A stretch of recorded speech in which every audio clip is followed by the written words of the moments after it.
Assalomu alaykum. Bugun sizlarga Samarqand varaqoli somsa qilishni o'rgataman. 50 dona somsa uchun 5 kg unni elakdan o'tkazib, 200 g tuz, 4,5 litr suv solib aralashtiramiz. Yaxshilab mushlab 20 daqiqa tindirib qo'yamiz.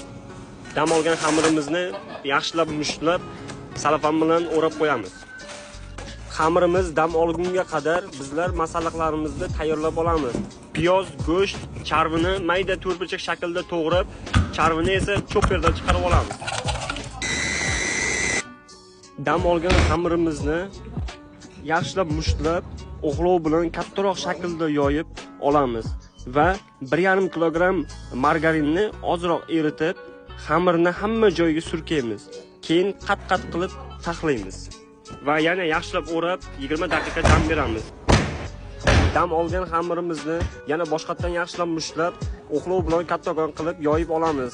Yoyilgan xamirni hamma joyiga margarin surtib olamiz va qat-qat qilib taxlab, chetlarini kesib, xamirni ikkiga bo'lib olamiz. Chiqqan qiytiqlarni ikkiga bo'lingan xamirni o'rtasiga taxlab, ustma-ust qo'yiladi. Standart to'rtburchak bo'lgan xamirimizni oxirgi 20 daqiqa yana salafanga yaxshilab o'rab dam beramiz. Tayyor bo'lgan xamirimizni 120 g dan to'rtburchak shaklda kesib olib, yonboshdan yubka qilib yoyib olamiz. Masalliqlarimizga esa tuz, murch, zira solib yaxshilab aralashtirib, teng taqsimlab bo'lamiz. Videoda ko'rsatilganday qilib, to'rtburchak shaklda yaxshilab bukib olamiz.